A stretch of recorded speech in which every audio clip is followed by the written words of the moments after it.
All right, so where we left off last week, I'm not going to really do much of a review because I kind of want to get through this quickly. So we're just going to move right where we left off last week.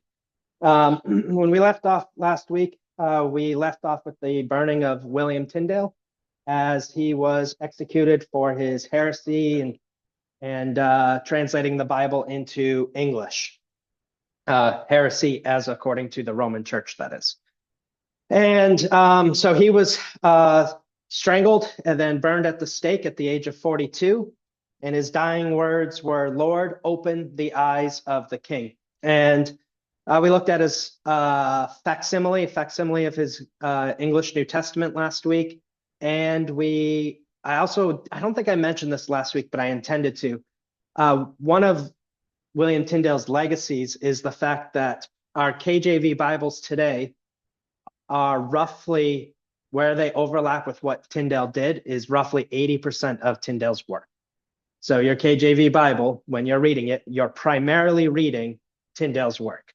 So it's still around. That's his legacy. And many of our Bibles today are still making the same translation choices that Tyndale made for the first English Bible. We listened to Tyndale last week. I'm not going to replay this. I'm going to skip through this. But because I want to pick up here, and this is important to kind of get into the politics of the day. Unfortunately, we're going to have to talk a little bit about what's going on politically in order to understand how some of these other Bibles came about. So William Tyndale, he's executed, and one of the questions that gets brought up pretty frequently is who is responsible for William Tyndale's death? You'll hear a lot of different answers, or at least I have over the past history. But it's kind of a nuanced answer. And so we're going to work through the politics of the day. Who's dealing with William Tyndale, who's trying to kill him, and who ultimately is responsible for his death. And so to understand some of the politics, we've got to go through a bishop named Cuthbert Tunstall.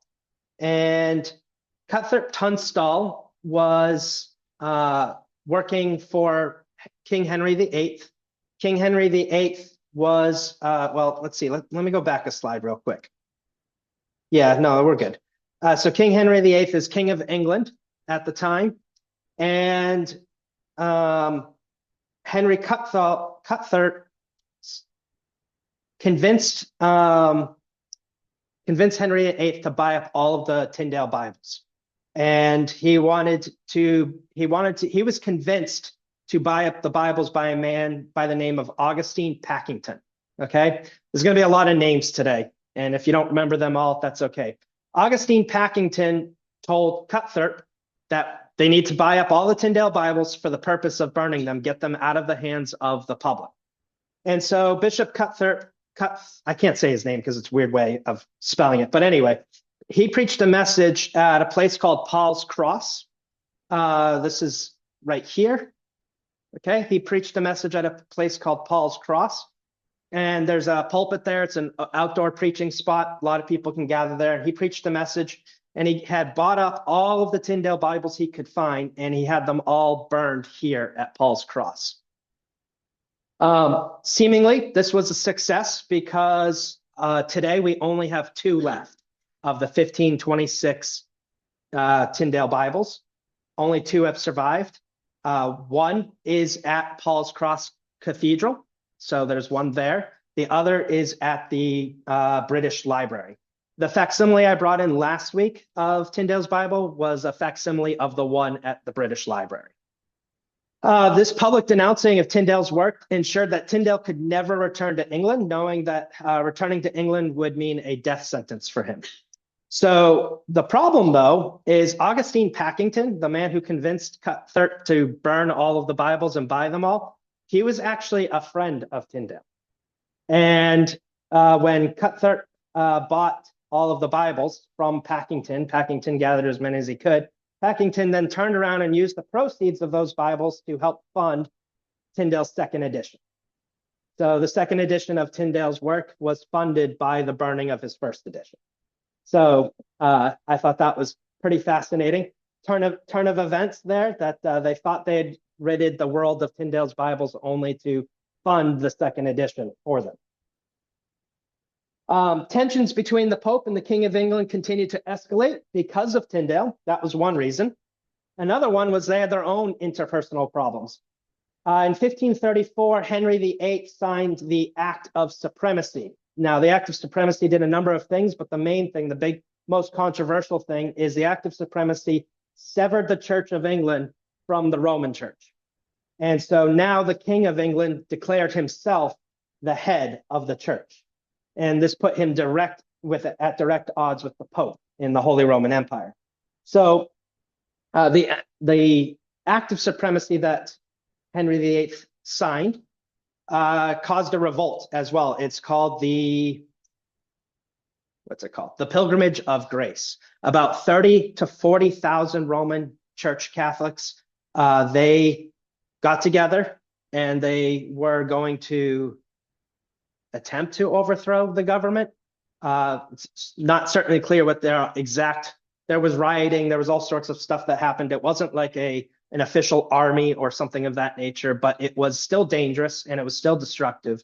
And Henry VIII was able to squelch the rebellion by capturing roughly 250 of those Roman Church members and having them executed. And that seemed to solidify the position that no Protestants or Roman Church people in England would attempt to overthrow Henry VIII, leaving Henry VIII as the head of the Church of England and a clear severing from the Church at Rome. However, even though the tensions between the Pope and Henry VIII were significantly high, they did have a common enemy, and that enemy was Tyndale. They both wanted Tyndale dead. Whoever could get to Tyndale first was going to execute them.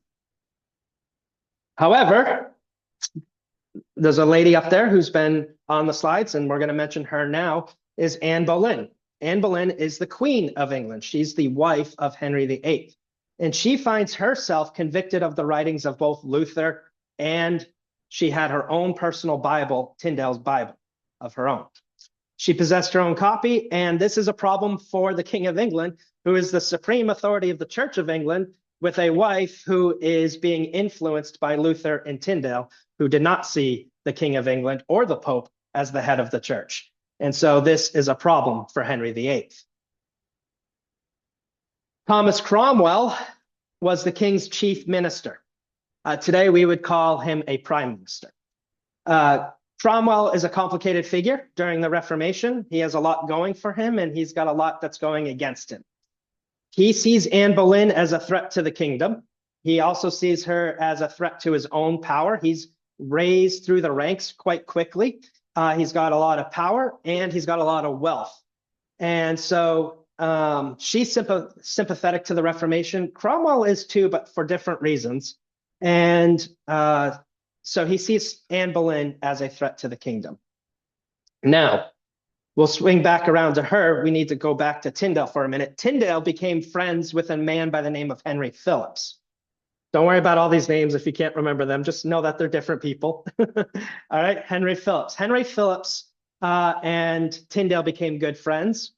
The problem was Henry Phillips was not on Tyndale's side.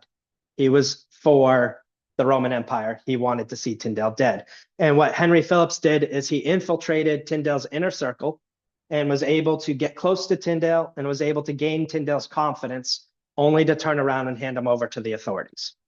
And so the authorities that arrested Tyndale were the men that fell under the authority of the Holy Roman Empire, Charles V.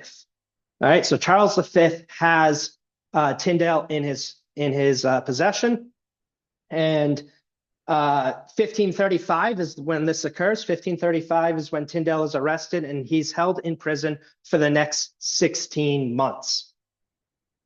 All right, and let's see if I'm getting ahead of myself here.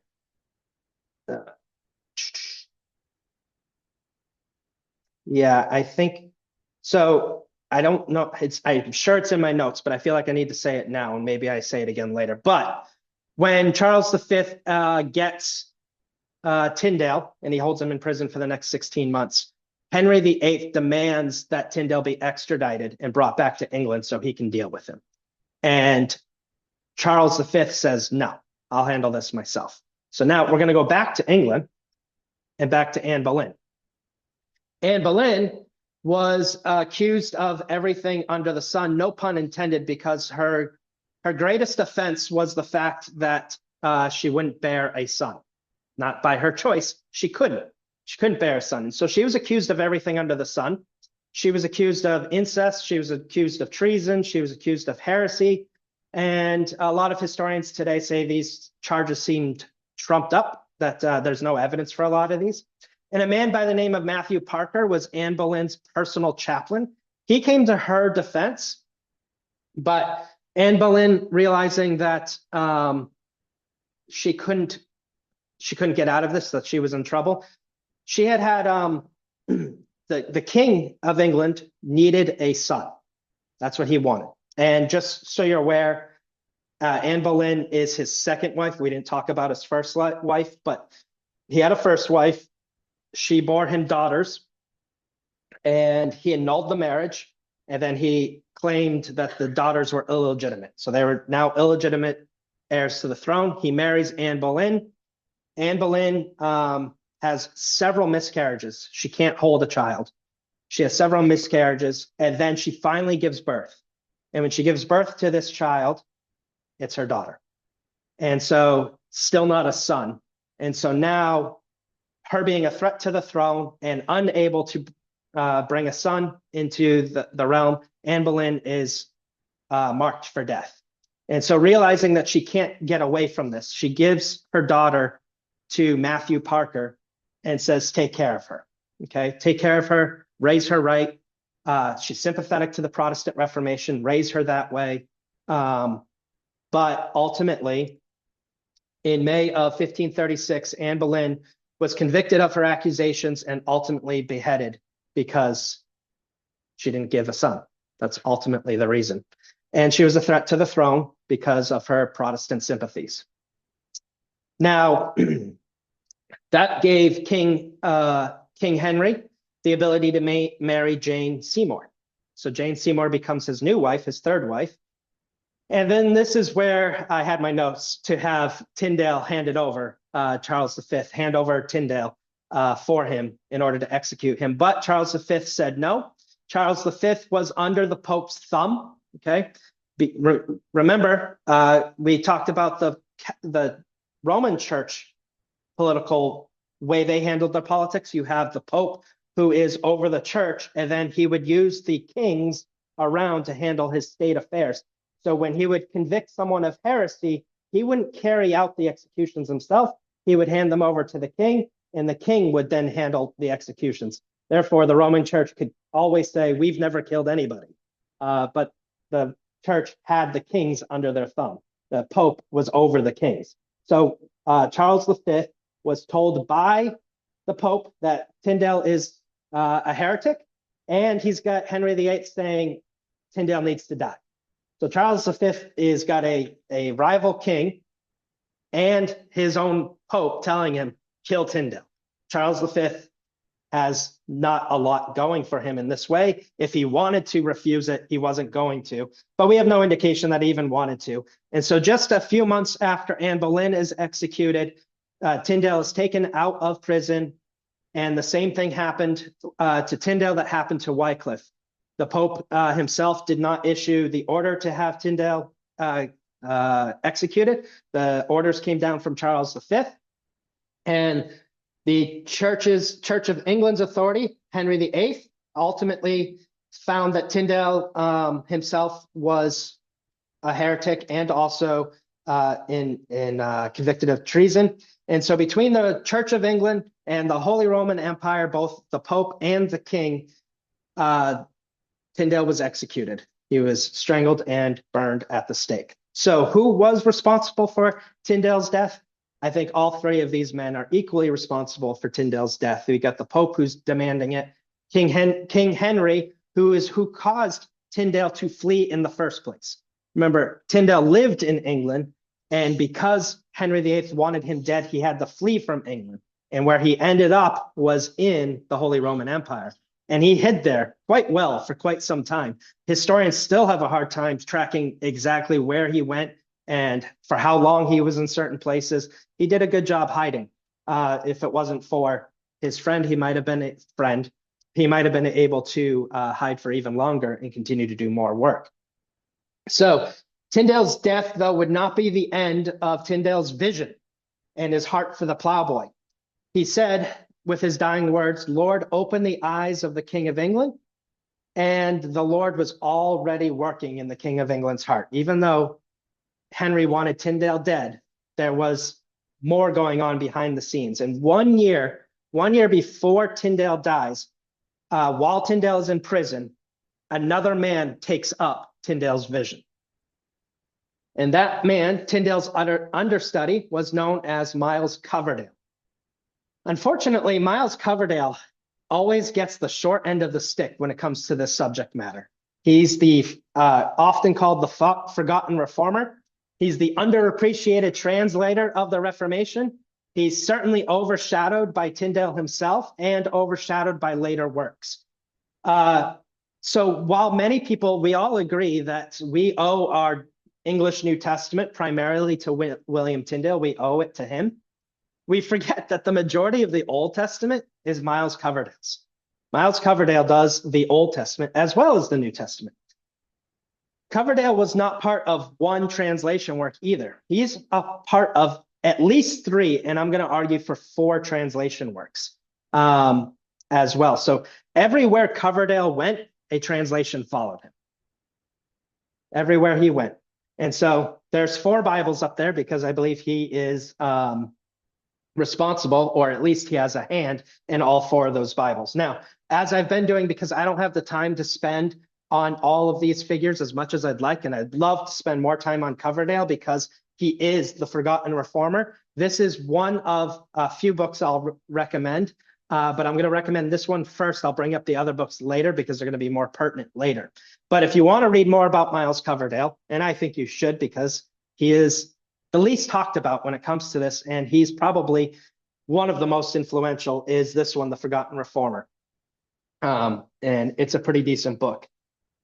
And we could pretty much follow Tyndale almost through the entire, not Tyndale. We could almost follow Coverdale through almost the entire Reformation because he's able to survive most of it. He doesn't get executed. And he, like I said, everywhere he goes, a translation follows him. He shows up and a new translation shows up with it. So let's go through a timeline real quick. We went through this timeline last time when we talked about Erasmus and Tyndale. Now we're going to just add some pieces to this puzzle here to help give us a sense of what's going on. So we had Erasmus in 1516 release his first edition of the Greek New Testament. And then we have Luther with his 95 Thesis, then Erasmus's second edition, then the German Luther Bible, then Erasmus's third edition, then Tyndale's first edition. All right. And then Tyndale's Bibles are burned at Paul's Cross in 1526. 2 of them survived that we know of. There might have been others that survived in contemporary, but only 2 survived to this day. Okay. And then Erasmus releases his 4th edition. Anne Boleyn gives birth to her daughter. Okay. And then Henry signs the Act of Supremacy, the Supremacy Act, making him the King of the Church of England. Tyndale then releases his 2nd edition. This is the one that was funded by his Bibles being burned at Paul's Cross. Erasmus then releases his 5th edition, and Tyndale is arrested shortly thereafter, but he doesn't stop doing the work. He continues to do it even while he's in prison. While he's in prison, Myles Coverdale releases the first complete English Bible from the original languages. Okay? Tyndale releases the first English New Testament from the source language of Greek. Okay? But Tyndale never finished the Old Testament. He had started the Old Testament. He got through the first 5 books of the Old Testament and the book of Job before he was finally executed up there, but he never finished the Old Testament. What's also fascinating is as you read through Tyndale's storyline, and he starts the Old Testament, he learned Hebrew, he learned Greek and a number of other languages. He was definitely a linguist. He loved languages.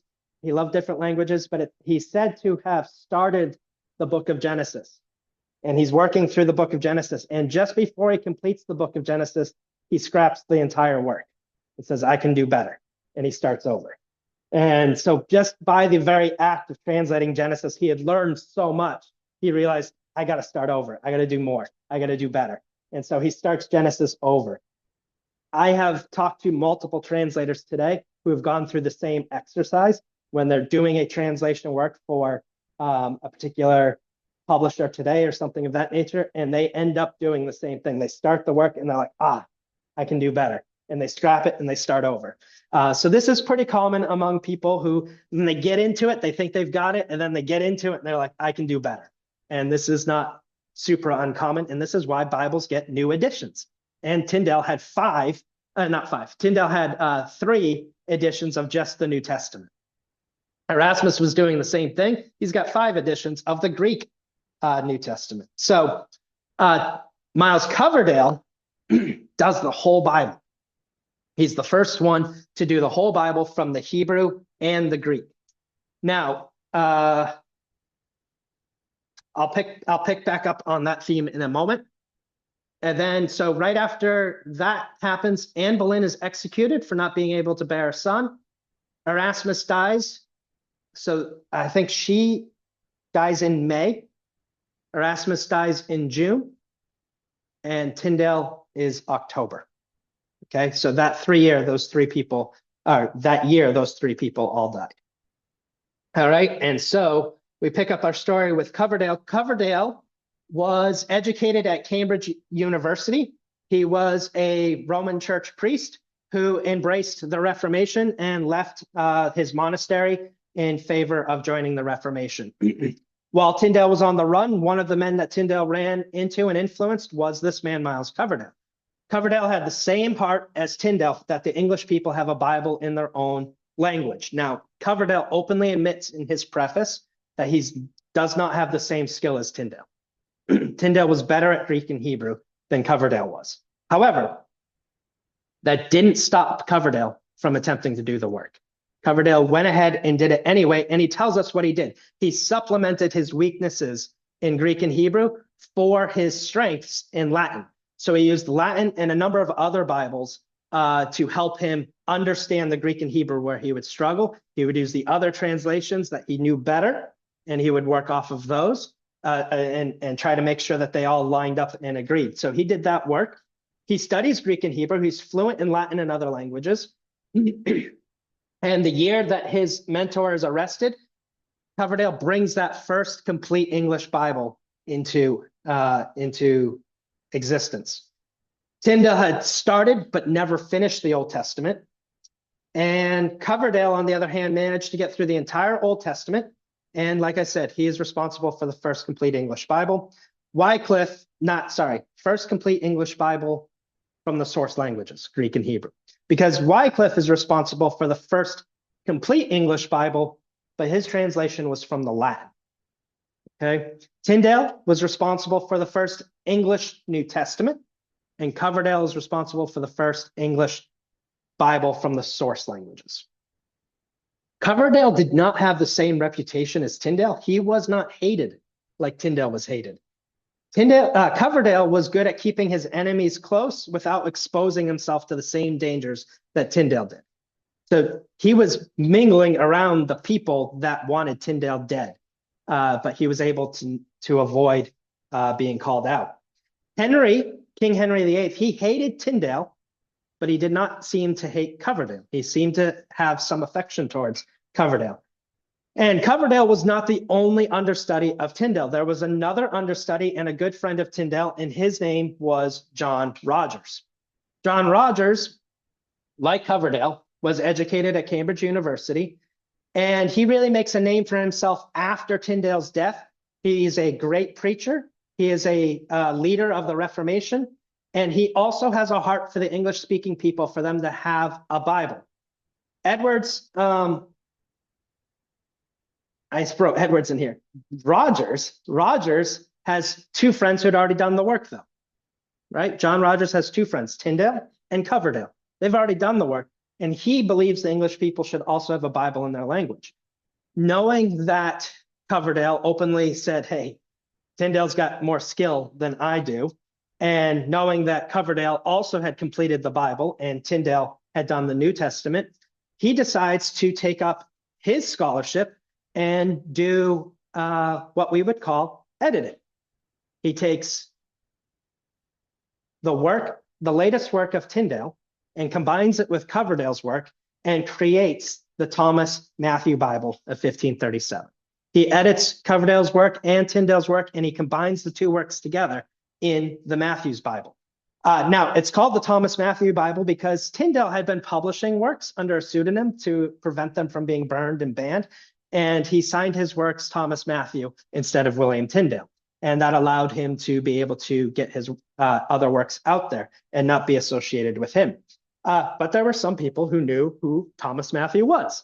And Rogers, being a friend of Tyndale, knew who Thomas Matthew was. And so he releases the Thomas Matthew Bible, unassociated with Tyndale, though it is Tyndale's New Testament.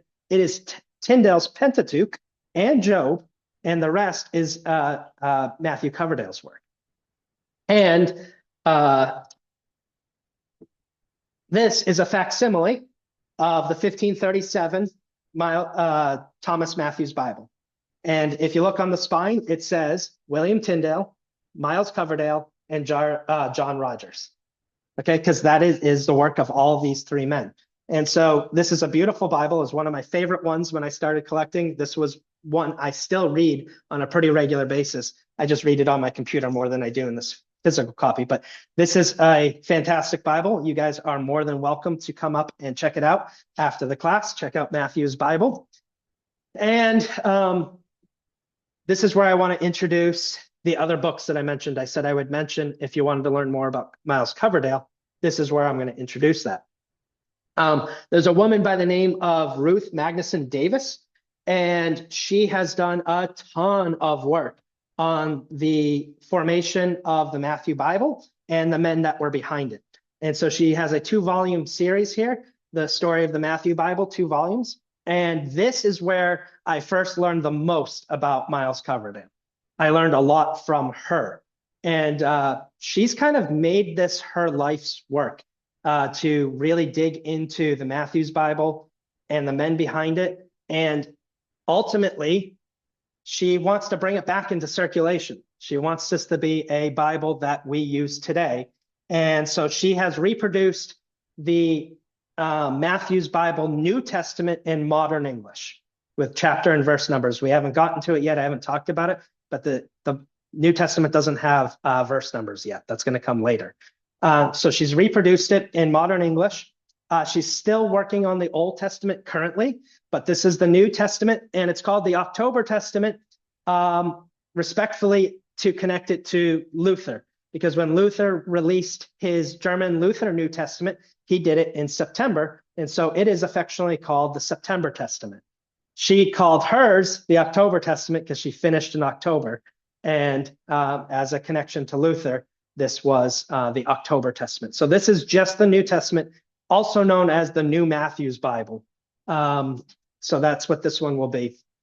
I have been waiting for years for her to finish the Old Testament, but she's still working on it. But I use her New Testament one pretty regularly. When I can't understand what's going on in the Matthew's Bible, I'll flip open her New Matthew's Bible. So that's a good one. Now, yeah, you're going to learn about Tyndale. You're going to learn about Myles Coverdale. You're going to learn about John Rogers. You'll learn about Thomas Cranmer and Thomas Cromwell from these books. These are all names that are going to come up. So the Thomas Matthew Bible did not receive the same hate from the King of England that Tyndale's work did. Now, one of the reasons why is because Tyndale had a pretty significant amount of marginal notes, not a ton, but a lot of those marginal notes would have informed the reader of the problems of the Church of England and the Roman Church. Those notes were reduced drastically in the Matthew's Bible. And so it did not receive the same hate that the King of England had for Tyndale. He seemed to appreciate the Thomas Matthews Bible. And what's fascinating is if you go to the cover page in this one here, there is, now mine is in red font because we're pulling from two different editions here, but it's the same concept, same thing. Right down here, title page, it says, set forth with the King's most gracious license. This would be the first English Bible legally printed in England. Tyndale's was illegal. This is Tyndale's Bible. John Rogers, Myles Coverdale, and Thomas Cranmer were able to convince the king in 1537 to give license to publishers to publish this Bible freely. And so Tyndale's New Testament and Coverdale's Old Testament are getting published for all the English-speaking people legally with the king's approval. The eyes of the king have been opened. Tyndale's prayer was answered less than a year after his martyrdom, but it wasn't over. We kind of have to talk about the political structure for a minute because remember, the Pope sees himself as the head of the church, but the church can't carry out executions. So he has kings under him carry out executions. Then there's a pseudo separation of church and state in the Roman church, but it's not really separated because he's controlling the kings. And now we have the Anglican king who's he's the head of the church in England. So we're going to talk about the structure of the Church of England so you can understand how the next Bible comes about. So you have the Pope, head of the Roman church, and he's got an arm in the state. In England, we have King Henry, who's head of the English church, or the Church of England, the Anglican church, as it's commonly called. And he has two arms. He has two arms. There are three significant roles in the Church of England. Obviously, Henry VIII being the king of England and the head of the church is the most significant role. And then you have the chief minister, who is Thomas Cromwell. Today, we would call that position the prime minister. It's the same position. Okay, so you have the prime minister, Thomas Cromwell. Thomas Cromwell is going to be over the government of the people. And then you have the Archbishop of Canterbury, Thomas Cranmer. Thomas Cranmer is going to be the first among equals, as it's called, but he is the highest bishop in the Church of England, okay? And so Cromwell was influential in seeing that Anne Boleyn was put to death because he was overseeing matters of the state. And he would be the one who would carry out not physically, but he would send the orders down to have the execution done. Cranmer is the spiritual arm. He's going to be over all of the churches. He's going to tell the bishops what to teach and preach and so on. And so the king has given license to the Matthew Bible, okay? So legally, on the state side, the Matthew Bible can be produced, and spiritually, on the church side, the Matthew Bible can be preached from, okay? But that wasn't enough for Cranmer and Cromwell. They wanted a Bible made for the Church of England specifically, not one that was just merely allowed, but one that was produced for that church. And so the first authorized Bible of the Church of England was released just a couple years later in 1539, known as the Great Bible. All the Great Bible is the Matthew's Bible rebranded. Cromwell puts his stamp of approval on it from the state side, and Cranmer and Cromwell together, they make this Bible compulsory in the Church of England. Every preacher must use this Bible in their church. And the people are expected to use this Bible as well. So this is not just a Bible that is allowed. This is a Bible that is expected to be used. This one is authorized by the king and is forced upon the churches. The churches have to use this Bible in England. So now we've got Henry VIII, who hates Tyndale, who had all of his Bibles burned, now making it the Bible of the state. And every church has to use it. I find that absolutely fascinating, how God's working through this, that they They thought they got rid of Tyndale. They thought they got rid of his work, but there they are using it. In fact, I forgot to mention this, but the Matthew's Bible on the New Testament on the title page were initials WT, and the King of England missed it. WT, William Tyndale's New Testament, even though it was on the Matthew's Bible. Just blows my mind how this all worked.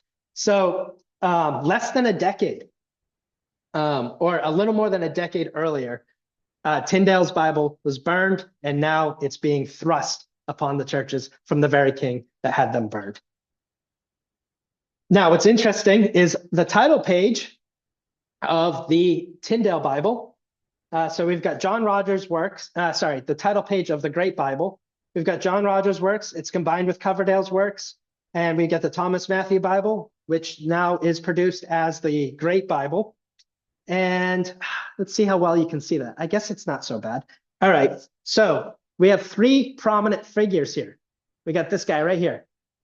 This is King Henry VIII handing the Bibles down. And he hands it down to here, to Cromwell, the prime minister, who's handing it to the people. Okay, and then you have Cromwell over here, handing it to the clergy. And this is the title page of the Great Bible, just explaining how this is the first authorized Bible. You'll often hear the King James Bible referred to as the Authorized Bible. This is the Authorized Bible before that one. Same church, same head of the church, although it's a different king, but this is the Authorized Bible of the Church of England. This is a massive turning point for the people during the Reformation. Actually, for Christianity as a whole, but especially for the people during the Reformation. One of the things that you may not understand, because I haven't labored this point much, we've talked about the printing press and how literacy rates were rising. And there were Bibles that were coming out, but there aren't a lot of vernacular translations coming out. Luther has his in German. Now we have one in English, okay? But Luther was 21 years old when he became an Augustinian monk. When he converted and he became a Christian, became an Augustinian monk, he was 21 years old. It would be 9 years while he's a priest and monk in the Roman Church before he would set eyes on a Bible for the first time. He was 30 years old when he saw his first Bible. Okay, around that time, there was the Bishop of Gloucester who examined 300 of his clergy. He said more than half of them could not name what the 10 Commandments were. And only 10% of them were able to find out where they were. And then 40% did not know that the Lord's Prayer originated with Jesus. The biblical illiteracy rates during this time period were extremely high. So to have Bibles that were accessible in your language became a massive influence. And this was the heart of Tyndale. He said that if the Lord spared him some years, he would cause the plowboy to know more than the man he was speaking with, to know more of the scriptures than the man he was speaking with. It's happening. The common people are getting the Bible in their language, and they're able to know these things that their teachers and preachers and pastors and bishops did not know. They can read the 10 Commandments for themselves. They now have access to the Bible. Tyndale's vision has come to fruition. It's shortly after his death.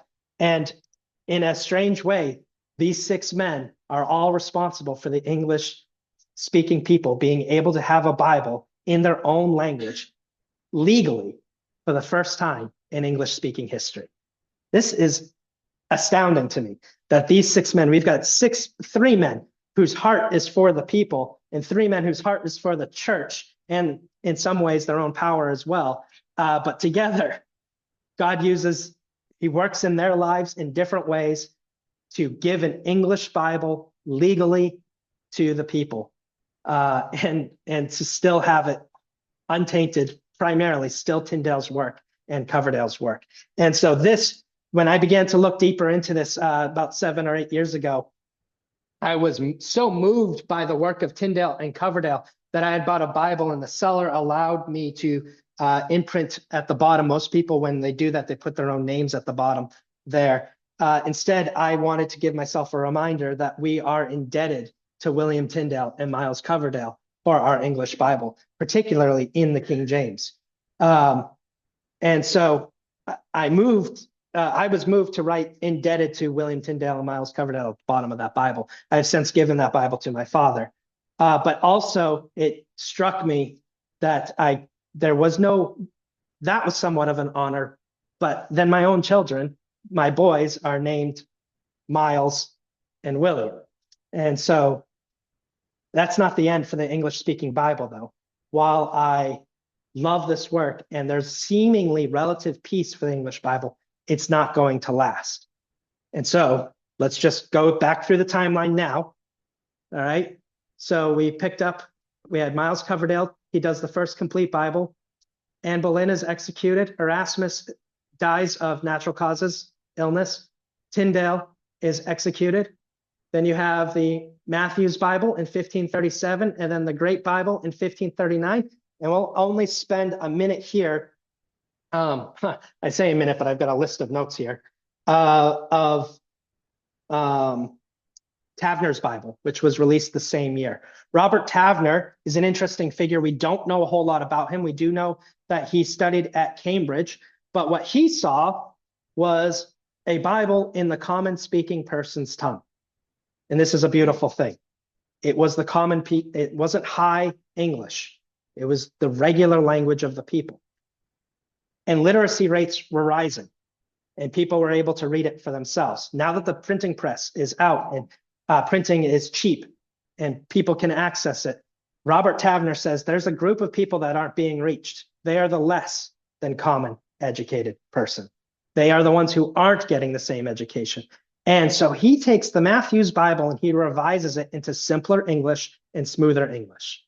He creates a younger, or not a younger necessarily, because literacy rates would have affected all ages back then, but he creates a lower level version of the Matthew's Bible to reach the people who are struggling with common English, reading common English. Now he's going down something below that. And this seems to be a trend throughout at least English Bibles. We always have Bibles that are geared for either high English or common English. But then there's always someone comes along and says, hey, I want to reach people who can't even read common English.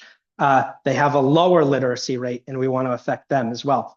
Many people associate the NIV with a lower English reading level, which is, I guess, somewhat true. It's about a 5th or 6th grade reading level. But the NIV translators came back and said, we can go lower. We can go lower. And they released the NIRV for a second grade reading level. And I think that's just a beautiful thing to see that there's a group of people who aren't at the average level, that they're below average, and to have a translation targeted towards them. One last thing before we go, the Great Bible got the nickname the Chained Bible because the Great Bible was actually a pretty significant size Bible. It wasn't compact like Tyndale's, it was large. And it was somewhat expensive to produce because there's a lot of artwork in it and so on. And it became the target of theft. People would break into churches and steal the Great Bible because they could make money off of it. And so the Great Bible was chained to the pulpits so that they could not be stolen. And what's funny is every once in a while, I see something like this on Facebook where they're like, yes, the Catholic Church chained Bibles in an attempt to suggest that the Catholic Church was preventing people from having Bibles by chaining them to the pulpit, this is ahistorical. First of all, the Great Bible got its name because it was chained to the pulpit, because it was an English Bible by the Church of England, who was completely separate from the Roman Church, had nothing to do with the Catholic Church. And it wasn't chained to prevent people from having the Bible. This was the first legally published Bible. Then furthermore, the Catholic Church was preventing people from having a Bible, but not by chaining them to the pulpit, but by refusing to allow vernacular translations to take place. All right. And the King of England changed that for England when we have an English Bible. So next week, we'll pick up with some more of the Reformation, more history. All right. We're going to talk about Edward VI, and Lady Jane Grey and Henry VIII dying. We'll talk about that next week, and we'll pick up how that impacts our Bibles in the future. You all are dismissed. Thank you.